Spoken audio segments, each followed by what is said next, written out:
Okay, we're going to aim to broaden your musical horizons now by introducing you to an instrument that many of you may not be familiar with. It is called the Gusli. Resembling something between a harp and a guitar, the Gusli is Russia's oldest musical instrument, but one which proves especially popular among young musicians. To tell us more, here's Primetime's Svetlana Kurakina.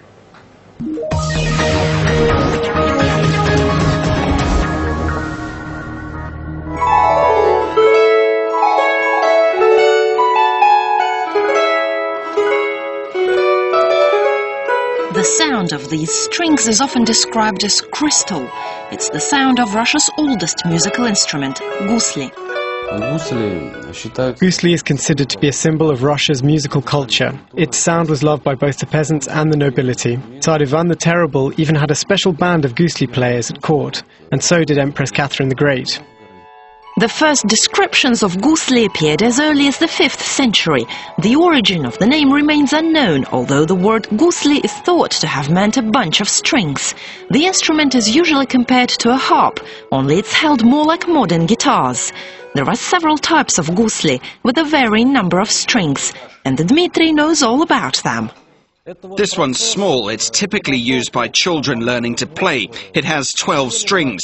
And the biggest Gusli, typically used in concerts, has 61 strings. Making these instruments is a very creative job. Although some old tricks and routines are used, new lacquers and new techniques appear all the time. Things are always developing.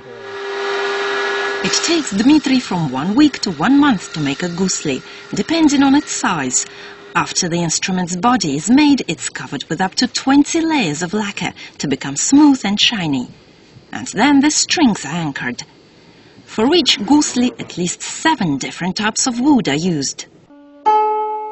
What you see here is a layer of redwood. Underneath it, there's a layer of maple, and for the edges, I usually use walnut or ebony. The instrument's top part is made of fir tree, and this border is decorated with rosewood and mother of pearl. And the number of Dmitry's customers is growing. Nearly forgotten in Soviet times, this traditional instrument is making a comeback.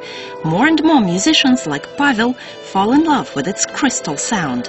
Pavel regularly performs at home and abroad, and gives Gusli playing classes as well, a big hit with would-be folk music stars.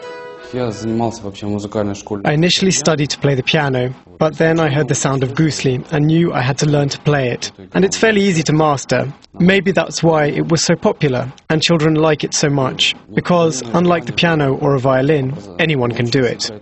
So just how easy is it? As long as I can place my hand on the strings correctly, I can give it a go. Well, I'm being told that a mere 10 minutes are enough to get to grips with the basics. I don't actually play any musical instruments, but can I master this?